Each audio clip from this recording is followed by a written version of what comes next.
December 18, 1944, 3:47 p.m., somewhere over the Ardennes forest, Belgian-German border. The radio crackled to life in the operations room at RAF Tangmere, and what the operators heard should have been impossible. It was the voice of Flight Lieutenant James Crawford, calm and measured, reporting his position, his heading, and his fuel status, standard procedure for a pilot returning from a reconnaissance mission over enemy territory. But there was a problem that made the blood drain from every face in that room. James Crawford's Spitfire had been shot down 4 hours earlier. Ground observers had watched his aircraft spiral into the forest, trailing black smoke and flames. His squadron leader had circled the crash site and reported no parachute, no survivors, no possibility of escape. Crawford had been officially declared killed in action at 1,215 hours that afternoon. His family had already been notified. His personal effects were being collected. And yet, at 1,547 hours, his voice was coming through the radio as clear as if he were flying overhead, speaking in that distinctive Yorkshire accent, using his correct call sign, following proper radio protocols. For the next 7 minutes, James Crawford would communicate with his base, providing intelligence that would save dozens of lives in the coming weeks, before his transmission ended with a final whisper that no one could explain and everyone would spend the rest of their lives trying to forget. What happened in those 7 minutes would become one of the most documented and most disturbing mysteries of World War II. The pilot who spoke on the radio after his death. To understand what happened on December 18, 1944, you must first understand the war that produced it. By late 1944, the Allied forces had liberated Paris, crossed the Rhine, and were pushing toward Germany. Hitler's Third Reich was collapsing, the Nazi war machine grinding toward inevitable defeat. But the Germans weren't finished. They were planning one last massive counteroffensive, a desperate gamble to split the Allied forces and buy time for some impossible victory or negotiated peace. This operation would become known as the Battle of the Bulge, and it was about to explode across the Ardennes forest with a fury that would kill tens of thousands and become one of the bloodiest battles in American military history. But on December 18th, the Allied command didn't know the full scope of what was coming. They had intelligence suggesting German troop movements, but nothing that indicated the scale of the offensive that had actually begun 2 days earlier on December 16th.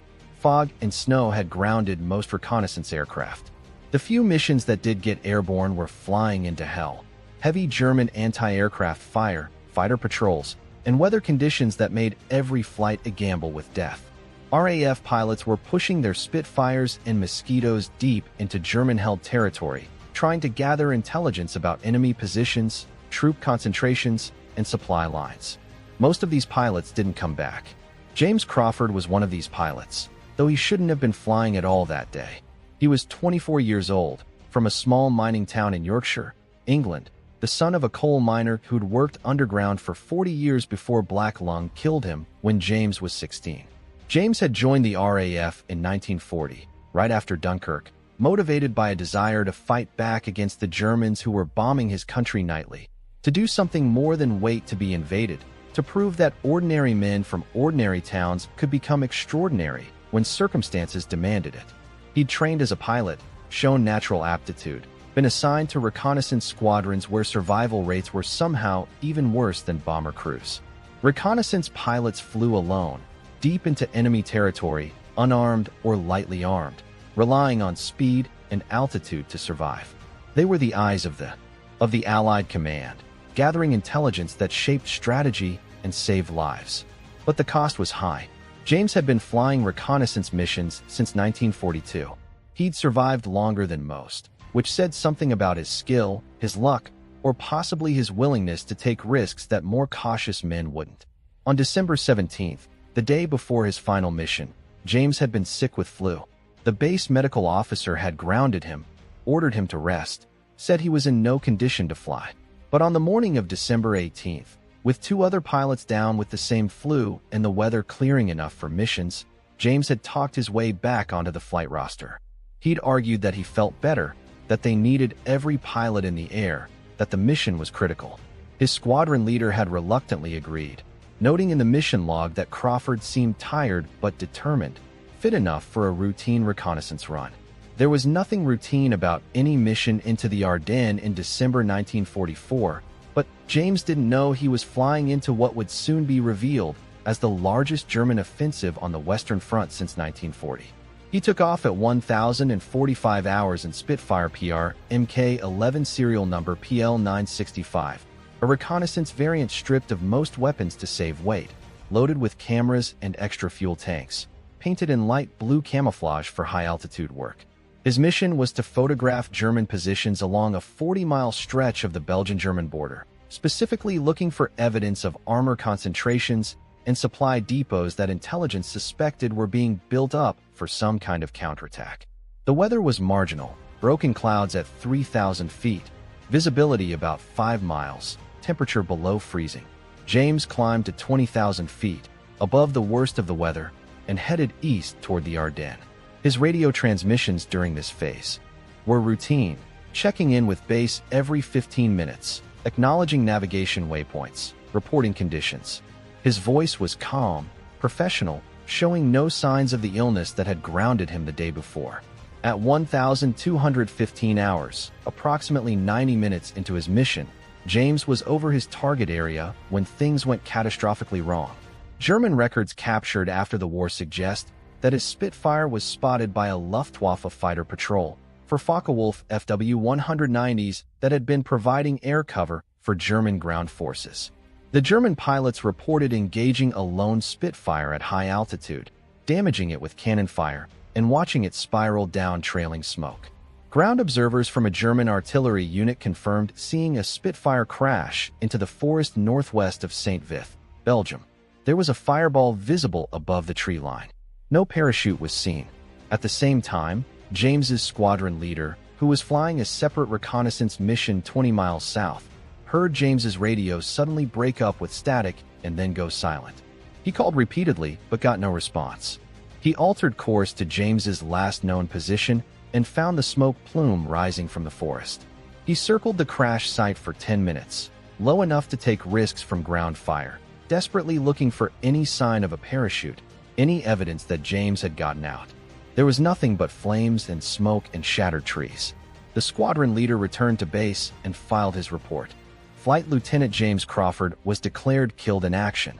The notification process began, telegrams to next of kin, official letters expressing regret and gratitude for his service, the bureaucratic machinery of military death grinding forward with practiced efficiency. James's name was added to the growing list of RAF casualties. His bunk was cleared. His personal effects were packed up to be sent home to his mother and his fiancée, a nurse named Elizabeth, whom he'd been planning to marry after the war. But at 1,547 hours, 3.5 hours after James Crawford died in a burning Spitfire, his voice came through the radio at RAF Tangmere. The radio operator on duty was a corporal named Thomas Henley, a professional, experienced man who'd been working communications since 1941.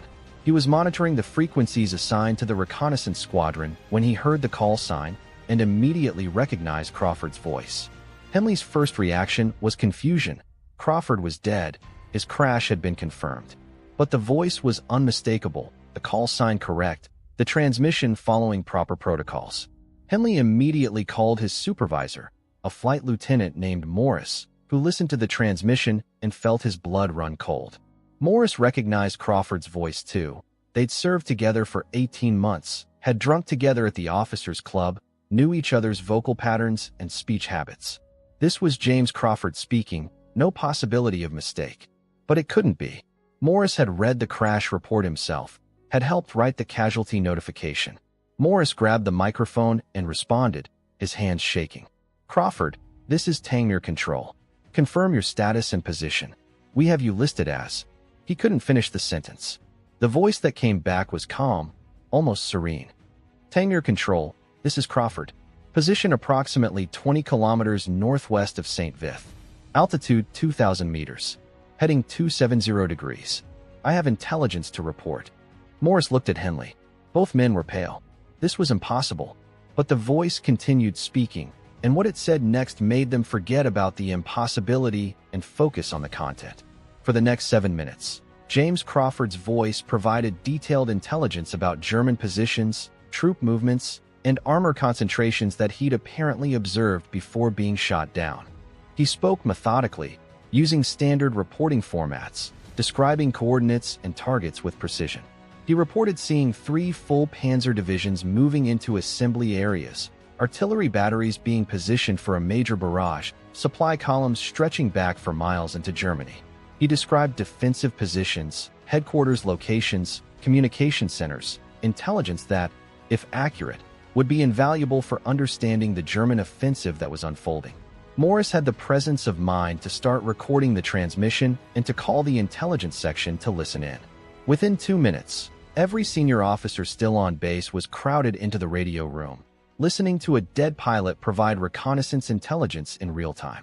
Some wanted to believe it was somehow a mistake, that Crawford hadn't actually died, that he'd survived the crash and was transmitting from the ground using emergency equipment. But that explanation didn't work. Crawford's radio transmission was coming through on the aircraft frequency, not ground emergency channels, and the signal strength suggested he was airborne at altitude, not on the ground. The content of the intelligence was detailed, specific, professional. Crawford described targets using the standard notation system for reconnaissance reports. He provided coordinates that could be verified on maps. He spoke about terrain features and landmarks that matched the area he'd been assigned to photograph. There was nothing vague or supernatural about what he was saying. It was straightforward military intelligence delivered in standard format by a trained reconnaissance pilot. But the circumstances made no sense. Morris tried to engage Crawford in conversation, to ask about his situation, to understand what was happening. "Crawford, what is your status? We have reports of your aircraft being hit. Are you injured? Do you need assistance?" There was a pause, a long stretch of static, and then Crawford's voice returned, quieter now, but still clear. "Negative, control. Aircraft is." Another pause. "I'm completing my mission. Recording intelligence for report." "Crawford, your position, are you still airborne?" "We have you listed as." Morris couldn't say the word. "I saw them, control." Crawford's voice had changed somehow, taken on a different quality, harder to describe but immediately noticeable to everyone listening. "The Panzers. 3 divisions, possibly 4. They're moving up for a major attack. You need to warn the Americans. St. Vith is going to be hit hard. They don't know what's coming." This was true. The American forces around St. Vith were indeed about to be hit by a massive German assault that would nearly destroy them.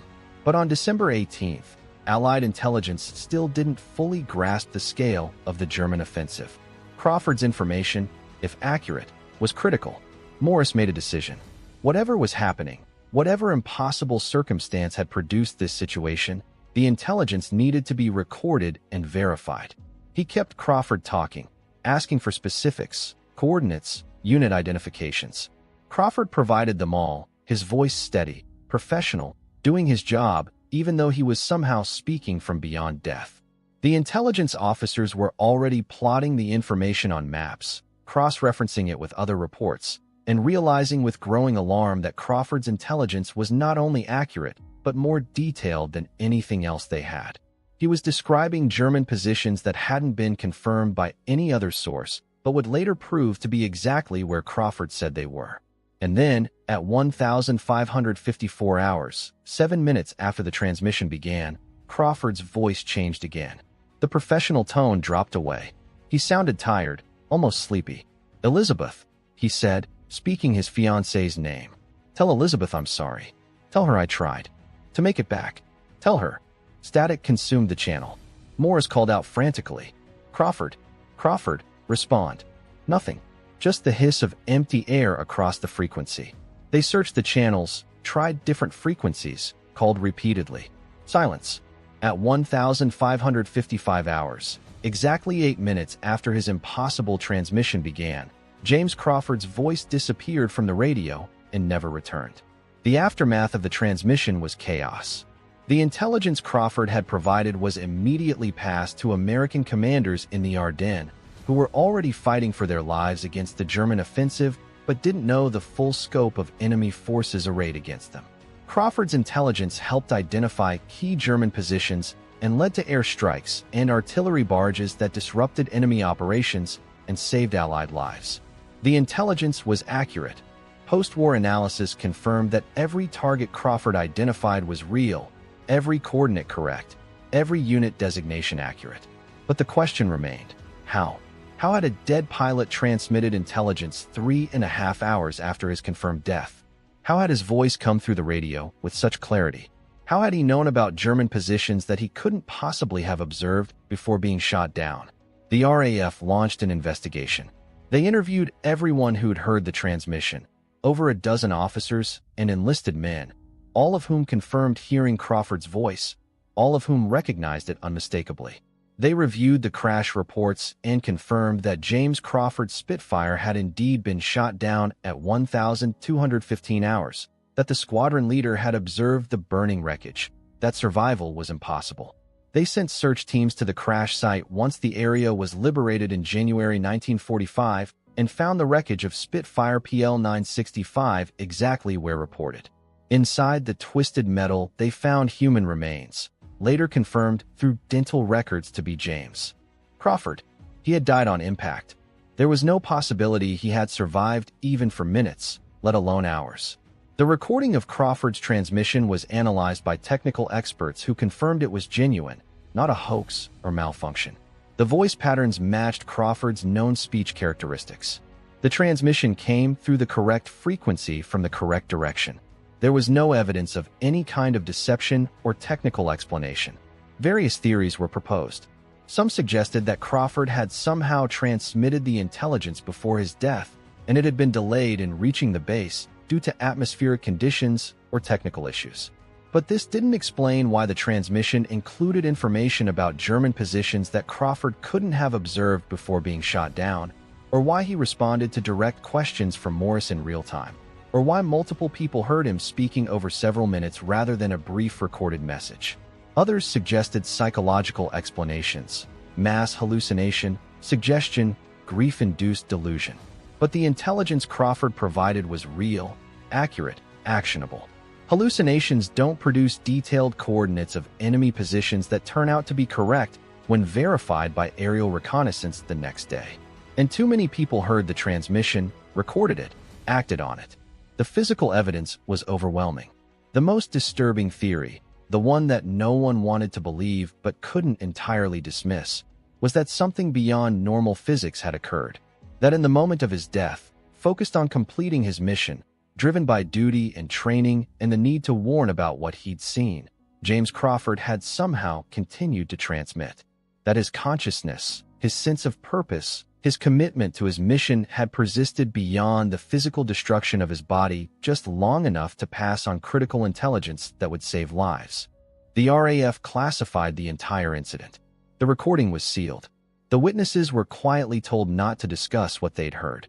The official record stated only that intelligence about German positions had been received from reconnaissance sources on December 18, 1944. Crawford's death was recorded in the standard way: killed in action when his aircraft was shot down over Belgium. There was no mention of impossible radio transmissions or voices from beyond death. But the people who heard Crawford's voice that day never forgot. Flight Lieutenant Morris would later say it was the most terrifying and most profound experience of his life, hearing his friend speak after death, receiving intelligence that would save hundreds of lives. Corporal Henley, the radio operator, would wake up from nightmares for years afterward, hearing Crawford's voice coming through static, calm and professional even in death. The intelligence officers who listened to the transmission and acted on the information it contained would carry the knowledge of its impossible origin with them forever. Elizabeth, Crawford's fiancée, was told that James had been killed in action on December 18, 1944. She was not told about the radio transmission, about his final message asking that someone tell her he was sorry, that he'd try to make it back. She mourned him, as thousands of women mourned thousands of men during that terrible war, and eventually she moved on, married someone else, lived her life. But decades later, after the records were partially declassified, she would learn about the transmission and would cry for the man who'd tried to say goodbye even after death, who'd thought of her in his final moments, who'd asked someone to tell her he was sorry. The Battle of the Bulge raged for another month. American forces at St. Vith held out longer than expected, partly because the intelligence Crawford provided helped them prepare for the German assault, helped direct air support and artillery, helped save lives even as it cost so many others. The battle was brutal. Nearly 90,000 American casualties, over 100,000 German casualties, countless civilians caught in the crossfire. It was the last major German offensive of the war, a final desperate gamble that failed, hastening the Reich's collapse, but costing a river of blood in the process. James Crawford was posthumously awarded the Distinguished Flying Cross for his reconnaissance work, though the citation made no mention of the circumstances of his final intelligence report. His name is engraved on the memorial at RAF Tangmere along with all the other pilots who didn't come home.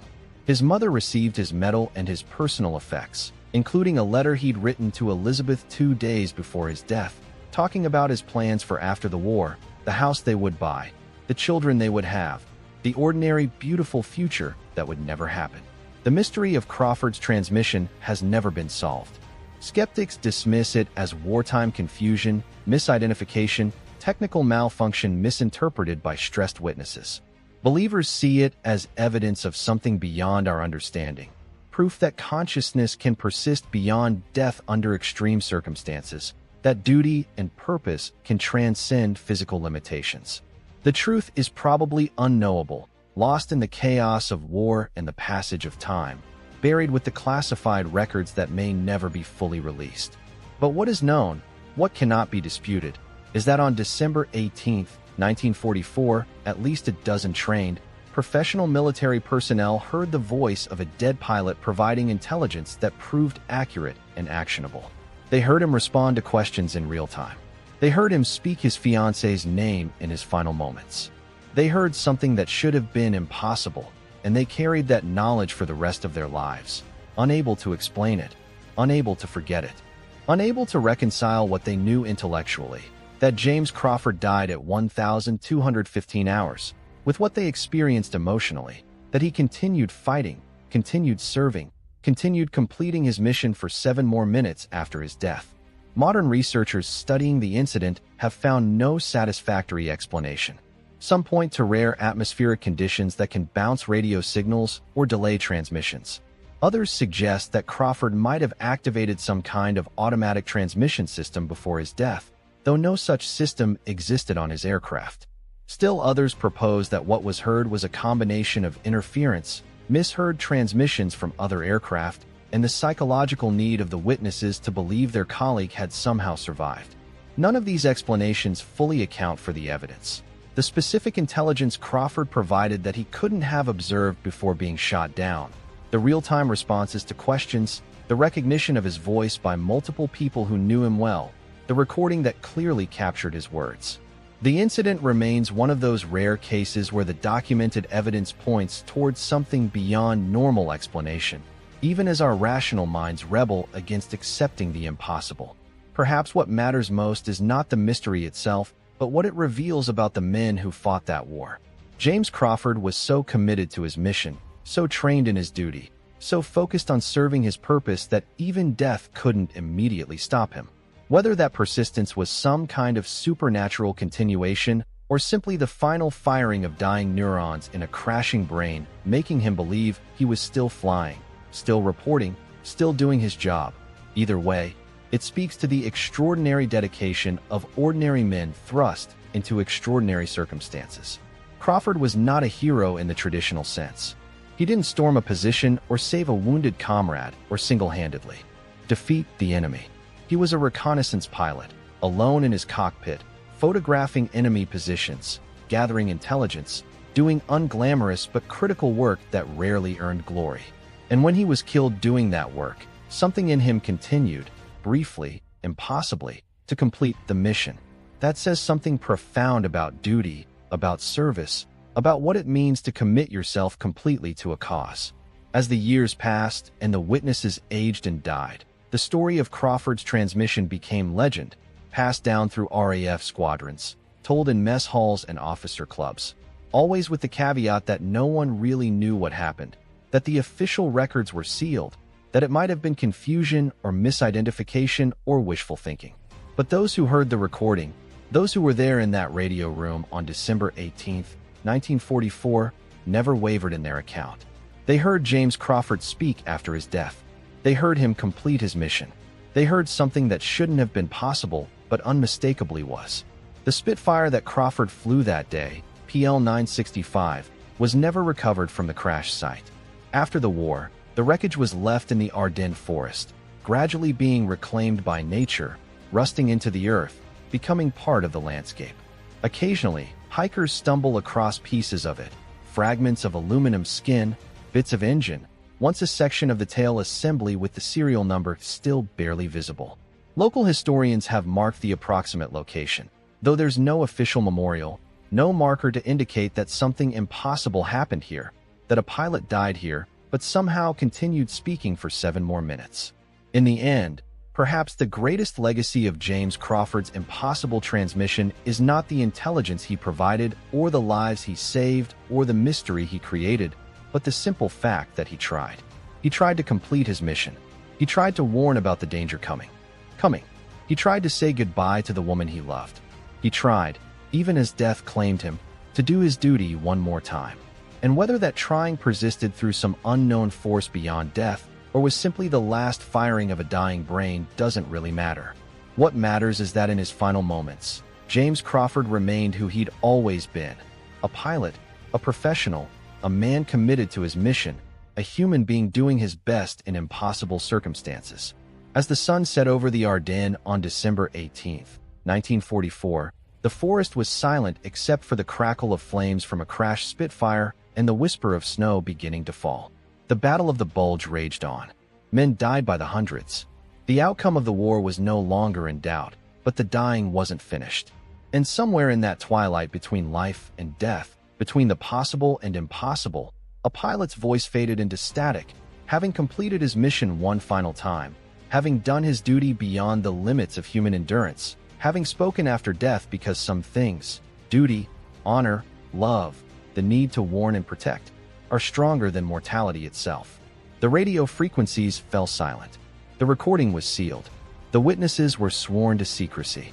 But the voice remained, echoing through decades, asking questions that have no answers, reminding us that war produces mysteries as deep as its tragedies, that some things defy explanation, and that perhaps in the extremes of human experience, the boundaries we think are absolute, between life and death, between possible and impossible, become fluid, permeable, transcended by will and purpose and the human refusal to quit even when quitting is the only rational response.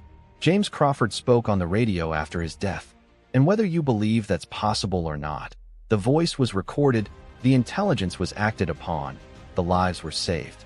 The impossible happened, and history, which remembers everything and explains nothing, simply records.